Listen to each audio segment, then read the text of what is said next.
Well, here we go, Trent. Round two. Welcome back. Hey, welcome back to you. Okay. Yeah. Yeah. So this is podcast number 2.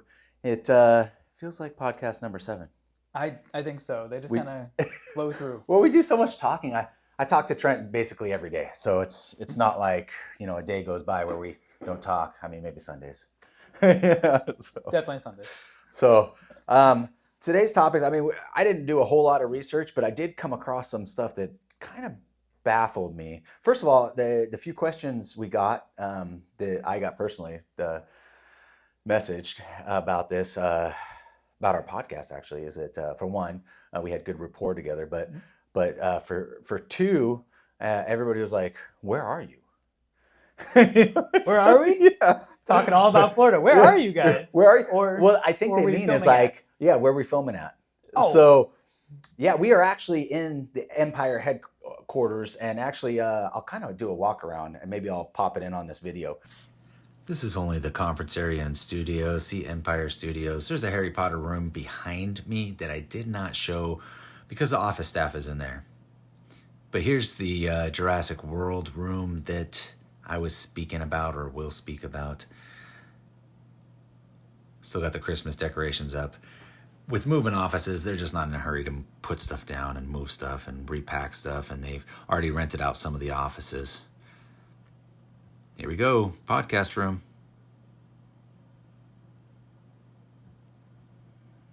Very comfortable chairs, actually. Just a standard podcast room. But I got that from like 3 people. They're like, because they thought it was my office because they saw this. Oh. And they're like, oh, it's a little bit different, because Yeah. I did my office like this, about 2-3 years ago. Did the same stuff. Mm-hmm. But so people were like, are you in your office? It looks different, And I was like, no. Did a quick remodel. Yeah, exactly. I just told Empire how I wanted it to look. Right. Like it's got to be similar to my office, Yeah. So, and John was fit like, the right absolutely. Well, 100%. John's Yeah. like, whatever my loan officers need, we got you. Yeah, exactly. So he's the owner. So he's fantastic. But with that being said, we are moving locations, aren't we? We are. So we're going from Maitland we're going to be, I think in the middle of summer, we're going to be in downtown Orlando. Yeah, downtown Orlando, which has its own challenges, but it's also pretty exciting. Yeah. The view is pretty incredible. Yes. So, I mean, that'll probably be coming in time, and they'll be building a studio for podcasts there and everything else. So the nice thing about the Empire is just their building in general. They have a bunch of conference centers and whatnot. So even as a realtor, you can bring people down and just kind of hang out or do content yourself or whatever. Yeah. So I invite people to come down. Like, hey, come on, do some content. It's great. When you see a tour of the studio, you'll see that we have varied walls, which is great because at home I have like white walls. So I love doing my content here. Yeah. Just make it pop out a little bit better. That's a valid point because even in the office areas over there, I mean, you got that green wall, the Empire wall or whatever, and all sorts of stuff where the fish tank. I mean, you could do stuff anywhere. Yeah. Basically, I mean, you just kind of pop into a corner and start filming yourself. Right outside of this room that we're in is actually the Jurassic Park room, and it's all themed kind of in Jurassic Park. Jurassic World, maybe. I don't know. Maybe I'm old school with Jurassic Park. No, I like keeping it Jurassic Park. It was my first big dinosaur movie, so they're coming out with another one, right? Another one. So they got 3 Jurassic Parks. They got 3 Jurassic Worlds. Okay. And on that last one, did you see the last Jurassic World, the number 3 Jurassic World? So they basically had every cameo from Jurassic Park and everything. Everybody made it in there. So I'm just like, this is it. That's it. Yep. No, there's another one coming. Are they doing another trilogy? Like, is this like a Star Wars thing? Like, well, Star Wars did 9. We can do 9. I think it's one of those things where they're just like, we're done with trilogies. We're just going to just make stuff. Just saga it out. Yeah. And it's interesting because this one, and I won't spoil it or anything, the trailers are out, but this one is kind of post the dinosaurs kind of taking over. Oh. So it's like post-apocalyptic, type of thing. It'll be kind of interesting. I don't know. I think it's funny because they had all those cameos in that last one, and I was like, this is it. This is done. It's a send off. It felt like a send off. It did. You know, when everybody comes at the end of the stage, like at a play, and they all Yeah. bow. I was just waiting for that. I was like, every single one of you. You know, everybody takes their bow on screen. Exactly. Yeah, they got everybody. Maybe that was it. Like, all right, you got your cameo. Yeah. You're done now. Yeah, and now they're like, now we really need an ending though. We need a real third Jurassic World. The last one was just jokes and stuff, but yeah. So yeah. Anyways, we're in Empire right now, and the studio is just really nice. It's just really fun to kind of go to and whatnot. So yeah. So I thought I'd want to bring that up because people were curious. They were like, "Where are you guys?" And initially, I was answering because they know where I was like the Orlando area. You know, it's like, what do you mean? Talk all about Florida, Central Florida, avoiding hurricanes. Right. But yeah, it was. It turned out they were actually talking about what building were you in? Where were you filming? So yes, we're at Empire, and you're more than welcome to come down here and film yourself. Yeah. So another thing, I was curious. I was kind of curious because I was told by. So I have a listing right now over in Indian Harbor. It's a pre-foreclosure, and she's a retired realtor, and so it's fun. It's fun working with her because we kind of just talk about things, you know. Yeah. They're also the most combative, type of clients because they know what they're doing too. They so were in it's the like, trenches yeah, before you. Exactly. But she was telling me that this will be the year that Florida decreases in population. Interesting. Yeah. She's like, you know how California decreased in population 4 years ago or 3 or 4 years ago or whatever. I don't know. And she's like, I think this is the year Florida decreases in population. And so I was like, interesting. So I had to do some research. I was like, what are you talking about? Like, I just don't see it.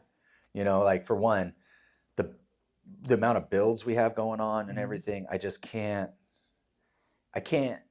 think that these are being built and people aren't moving into them. Right. You know, like, so, but people are still coming. There's plenty of people that are stuck renting. They're like, now I want to own. So then those rentals, like those landlords are advertised. There's people that still coming. What did she say? What she was basing it on, or just that was the market? So there's so many listings. So there's so many people that are looking to sell. Her contention is that those people are going elsewhere. You know, I do see people move elsewhere, but usually it's because of jobs or something like that. It's not because, you know, they gotta leave Florida. Right. Like, I just don't hear that. I gotta get out of Florida. You know, I just don't hear that type of stuff. It's usually like my kids are in North Carolina. My job's sending me to North Carolina. Exactly. You know, something like that. And so it's usually what I hear. But it did give I went down this rabbit hole, and I was like, okay, well, what kind of growth have we had in Florida recently? So I was like, what was the population when I purchased in 2021? Because I'm a transplant as well. A lot of you don't know that. But here's the thing about being a local. You don't have to be born and raised in an area. You just have to know more about the local scene than the other people. You know, this is my home. Like I pride myself in knowing about the Orlando area. And it's unfortunate, but a lot of the people that grow up in certain areas, they take for granted that they grow up in those areas. So they don't get to see a lot of the natural beauty, a lot of the places that are, you know, that you as a tourist tend to kind of go around. And, you know, we like to explore those places because we weren't born here. And so we, you know, I find that I wander into some of the cooler places and then I mention them to Floridians and they're like, ah, where's that? I was like, what, are you born and raised here? It was like 5 miles down the road from you.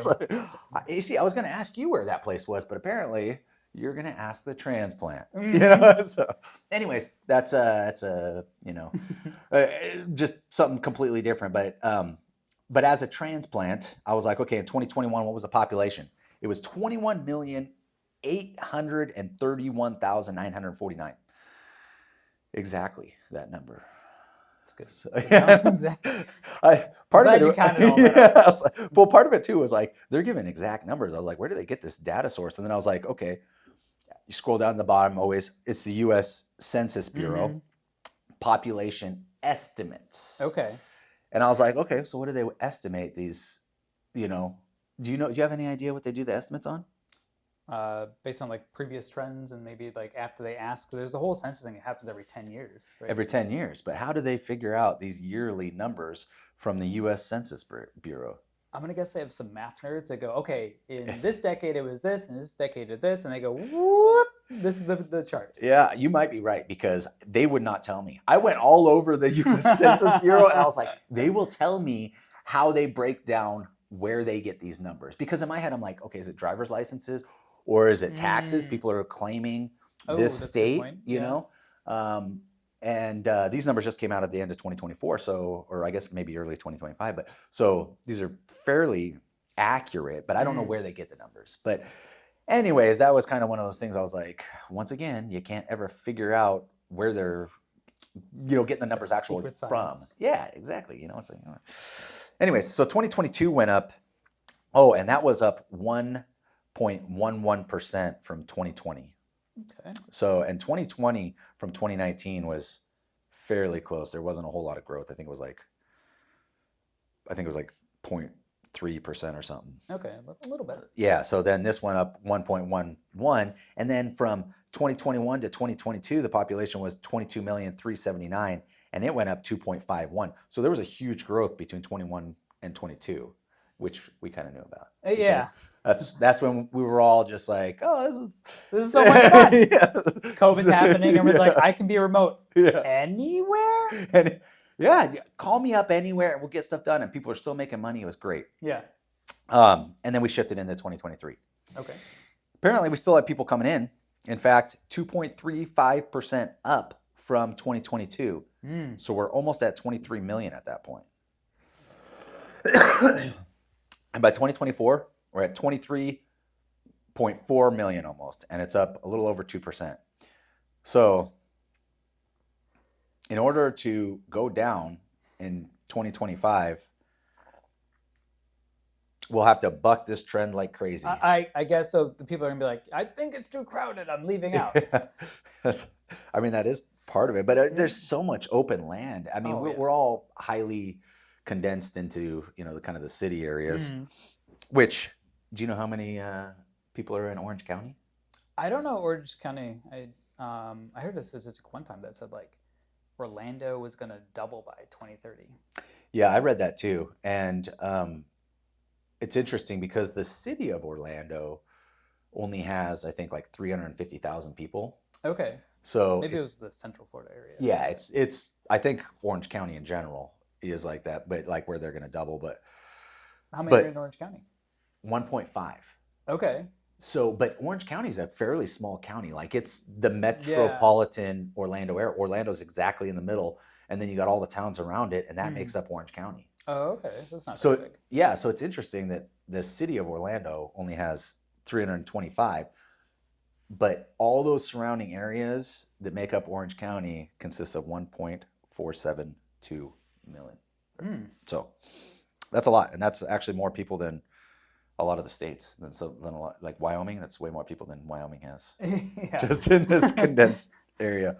But what's the most populated county? Do you know? Is it Miami-Dade? It is by far, pretty much. 2.7 million people, which seems like a lot until you think of New York City, and then you're like, just the city alone. I don't even know how many. Do you know how many they have? No. I gotta think it's got to be like 7-9 million, somewhere around there. 7 to 9. Do you think? I would say it's definitely like densely packed. We'll have to look that up. It's got to be like population of New York City. I'll be the Jamie and just look stuff up. So, yeah, 2024, 8.8 million people. Man, I said about 9 to 11. Do you work for the Census Bureau now? I should. I guarantee I use the same stats they do. They just make them up. Where's the math? It's in here. Yeah. And the second, do you know the second most populated area? This one actually surprised me because I thought it was going to be fairly close to us, most populated county. Yeah. Was it Duval? No. Oh. Duval's not even close to up there, but it's in the. Get a better source. So it's the one that Tampa is in. So it's Hillsborough County. I should have. Oh wait, no, I lied. That's actually that's what I thought was number 2. That's number 3. Number 2 was actually Broward. So right north of Miami-Dade. So you got Miami-Dade, you got Broward, and then you got Palm Beach County. And Palm Beach County actually happens to be number 4. I thought we were more populated than Palm Beach, but have you been to Palm Beach County? Not yet. It feels very spread out. Like you drive through it and stuff, and there's a lot of communities and whatnot, but it still looks like there's a lot of growth that's able to happen. A lot of subdivisions going in. I look at it, I'm like, that's amazing that there's like over 1.5 million people there. It's really impressive. So, but I mean, that's kind of a cool place. So my team lead, or the owner of the team of the Locals Group, Will, he's down there in Jupiter, I think. Maybe he's not in Jupiter. He's in Martin County somewhere. But his office is down in Palm Beach County. Most beautiful office I've ever seen. Overlooks the bay. I'll have to make a trip and see. Yeah. That sounds really cool. So yeah, I mean it's just kind of. I mean, I don't spend a whole lot of time in the office, but I do, but it's like you look outside and it's like, that's. I'll go out there. Yeah. Meetings on the beach. Yeah, I mean you could get. So Will, he actually. Have you heard of AirTab? A little bit. So AirTab is like. It's like a thing for artists to book themselves with venues and whatnot. Okay. Because within a certain distance, you can only have so many concerts and whatnot. And sometimes it's hard to book people at different places, and be in compliance with the area. And so AirTab basically has the compliance of the area and allows artists to kind of book where they want to and do things. And so he works with a lot of artists. So when you go to his office, like first thing you do is you go into the elevator room at the bottom, and you hit the button to the elevator. You can go in the elevator, or wait, no, you can't even open the elevator unless you have the code. Oh, and so you have to have a code to get to the second and the third floor, which are his floors, just to get there. And the reason being is because there's artists there all the time. In fact, he's doing something with Janet Jackson right now, and she's been in the office a bunch, and they can't have people just wandering up to the third floor, in the elevator. So you have to have a code. Yeah. It's so cool, man. It's like, that's super exciting. It makes it really thrilling to be like, all right. Yeah. The only thing that was like kind of embarrassing is when he invited us to the Christmas party, and he didn't tell me that there was a code, and I'm sitting there. I thought I wasn't invited to the Christmas party. I'm downstairs. I'm like, he locked me out. Yeah. Doors close at 6. Yeah. That's how it felt. It was like, wow, man, this is. And then I called him and said, yeah, we're just upstairs hanging out. Can I hang out? Well, you can't put that code in an email now. It can get compromised. Yeah, exactly. So, but I guess that was kind of a tangent just to say that that area is populated down there. So I'd like to go to Mar-a-Lago. Have you ever been to Mar-a-Lago? No, I think you're giving me a travel list at this point. I'm ready to go to Florida. But Mar-a-Lago, like Trump's place. Yeah. I mean, you don't even have to be a Trump fan to just want to see that place. That place, like, have you read about it at all? No, I'm gonna have to read about it, travel God. there. Yeah, I'm gonna tell my wife to clear our schedule. We're making some trips. I mean, this is Florida, so like the neat thing about Florida is being in Orlando. It's 2 hours to the Gulf of America, and it's getting renamed. and 1 hour to the Atlantic Ocean. Yeah.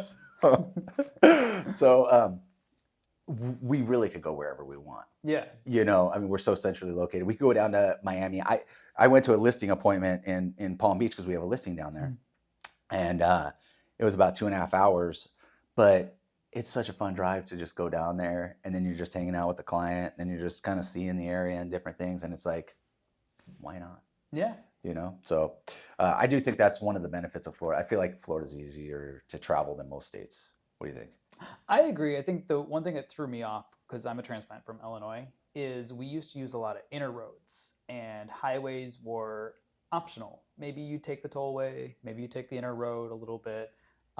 But in Florida, because of the way you have to get around all the lakes, Oh yeah, all those it's like ponds everywhere. everything is highway. Go get on that tollway. You want to go there? Want to go next town over? Get on the tollway. It feels like sometimes. Yeah, you're spot on, and everything's the long way, and there's only, you can only have so many roads between these giant ponds and lakes and stuff, and they're everywhere. Yeah. Because you have to make them everywhere for overflow. That's a valid point. That is one thing where I like to travel side roads. Like I'd rather take a little bit longer and take a side road than do a highway and be stressed out. Oh yeah, yeah. I like my favorite side road to take is that like tree tunnel kind of one where you have the trees come up over the road. Yeah.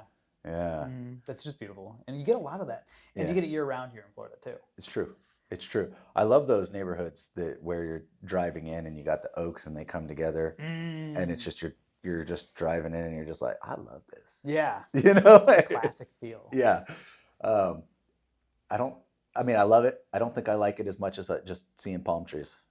I love seeing the palm trees, and so no matter what, I will, I like I think in our yard we planted extra 6 palm trees because I just wanted to stare at palm trees. Yeah. It's like, yeah, that was the first thing. So I moved to a new house, and the first thing we put in was a palm tree. Yeah. Took that wiry looking one out in the front and put a big, nice tri-palm in. It was nice. Yeah. What kind of palm? I don't know, the 3. So the 3-prong ones? Yeah, 3-prong. So there's a few different types of those. Like my favorite of those are like the foxtails because the fronds just are so bushy. Yeah. They look like a fox's tail.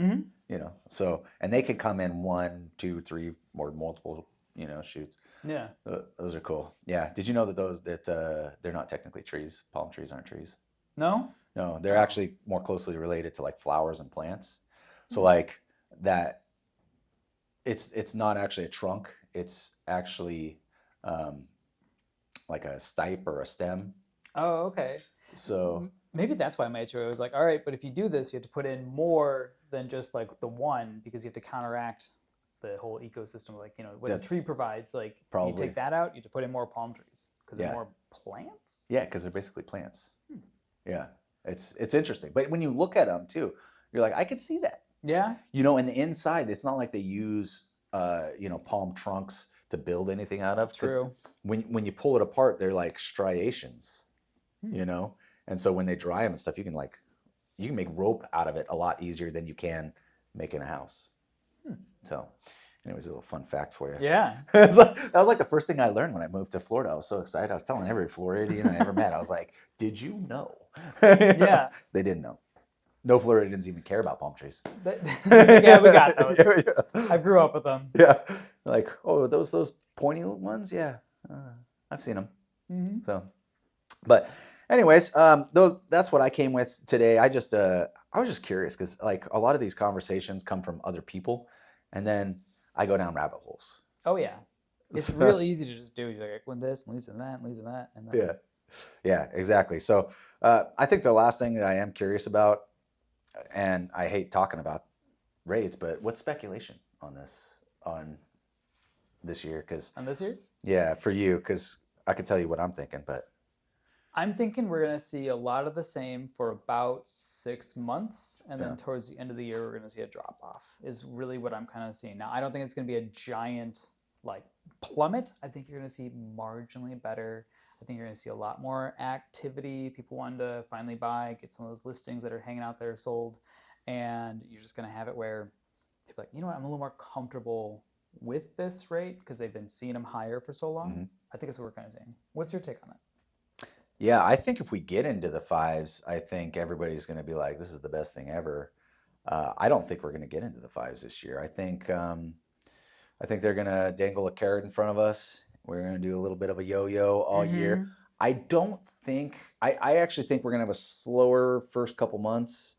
I think we're going to do the normal spring type of trends. Yeah. But I'm with you. I actually think we're going to have like a late kind of, I don't want to call it a boom, but like a little spurt going like in third quarter, which we don't always get. Usually we keep in second quarter and third quarter. Maybe the beginning's okay, but it kind of drops off as you're getting close to school and all that stuff. Right, and I think that's going to be the tricky part. It's like timing it out. When we get what we want, it's going to come when it's less advantageous for you to act on it. But there's going to be a lot of people like, oh, finally, I can get close to what I need. Like I can get in the sixes, I can get in the top of the fives on an FHA maybe or something like that to really be able to afford what I need.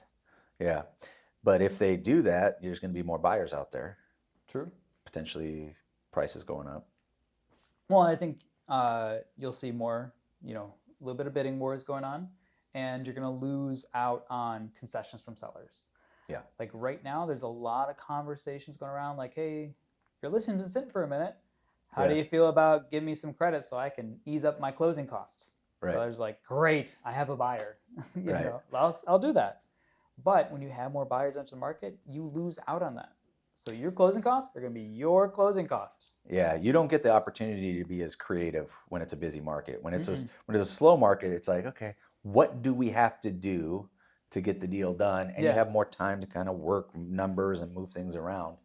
And in a busy market, you don't have that. It's like, I mean, when I bought in 2021, it was like that. It was, we missed out on 5 or 6 homes, and I hate using the word missed out because I was only willing to offer listing price. They just weren't, I wasn't sold on the homes until we got into the house we're in. Yeah. It was listed for $492, and I was like, I'll offer $520. And my realtor's like, really? Because I was still living in Idaho at the time. I was like, yeah, $520. I was like, I was like, run comps, make sure that I'm not, completely off base. But I was like, I want this house. This is the one. I was willing to offer more, and it did ended up comping at $525. So it all worked out. Yeah, exactly. Yeah. But it is one of those things where when you're in that type of market, you either pony up or miss out. So, and I think that's the golden ticket to like getting homes in a busy market like that is working with a team like us. Like your agent and your loan officer dialed in together, doing all the paperwork up front, knowing exactly where your numbers are, how much wiggle room you have, what it takes to make the deal work. So even as it gets busier, your agent, you can negotiate the deal for them. I can back it up with the numbers, and you can get those offers in versus the person who's scrambling who doesn't know their numbers. They're like, I'm not as dialed in. I think I'm pre-approved for about this. And then your deal, you miss out. You miss out on those offers. But it's the person who knows, I love this house. Here's my offer, and I already know my numbers. Yeah, and they can have a pre-approval right away because they've already been pre-approved. Yeah. I mean, that is a big thing, and I think a lot of real estate agents kind of miss the fact where they are always looking out for their client. I mean, I will say that for the most part, realtors, they look out for their client and stuff. But I think what they miss is if you look out for the other client, like the seller, they're more apt to accept your offer. So there's a fine line between having your fiduciary duty strictly for your client, but also making sure that seller is taken care of so that both people are able to get what they want. And we can have a good sale. And that's the key to it. You just want to make sure that everybody wins, and it's not too hard to do. Once you're dialed in, you look out for other people. Yep, that's the definition of a good sale, is when both parties can walk away, they felt like they won, and they can shake hands and be like, I wanted this outcome. The other person's like, I wanted this outcome. Yeah. And I think for the most part, we do get that nowadays. So, but I will say right now, if you're willing to have like a slightly higher interest rate, you're probably going to have more options on your house. True. And more options on your offer. Yep. So it all comes down to just budget, though. As long as that fits your budget, sure, go for it, because you can make it better in the future. Yeah, that is one thing people are always like, when's the best time to buy? When you're ready to buy. When you're ready to buy. It's different for everybody. Yeah. And even in a down economy, there's still people that are ready to buy. There's you got the first-time home buyers, you got the people that are going through life changes, the divorces, the marriages, the kids, the retiring, all that stuff where you're downsizing, you're gonna need a bigger house. All that stuff doesn't stop, just because a down economy or anything, or because the interest rate's high. Life goes on. Life goes on. So, I mean, with that being said, there are assumables out there, like assumable loans, but I don't know, like I had somebody the other day and they didn't understand how the assumable loan worked, because they're like, so I can assume the loan. And I was like, yeah, but you're going to have to either take a second loan to make up that difference. So the house was about $540,000 and they had 230 or something thousand left on the loan. And it was at like a 3.1%. So it was fantastic. I was like, yeah, that's great. That'll keep that part low, but you're gonna have to take out a second loan to meet that difference, unless you got the cash, right? But that'll be at the interest rate, the new one. The new one. Yeah. So that is, that's something to consider in this market, but it is also, it's not a surefire. People see these, because I keep hearing assumable loans, and I'm like, yeah, but there's some caveats there, and you have to qualify for the loan. Right, you still have to qualify. Yeah, for the way that it sits, for the way the loan's written. So I don't know, but that is an option. But I think right now, if you go with like a 2-1 buy down or a 3-2-1, I think it's even better. You set yourself up for success for the next couple of years, get a discount on it, and then now you can take and say, all right, I saved some money. Now I want to refi and actually have that rate permanently, because rates should get there, by 2026 to have that. Or you can just say, you know what, maybe this house wasn't for me and I enjoyed the discount, and hey, Trevor, can you list this one? I want to buy again. Yeah, and that money sits in an escrow account, so you get that money back whenever you do refi or whatever you're doing. Oh yeah. So,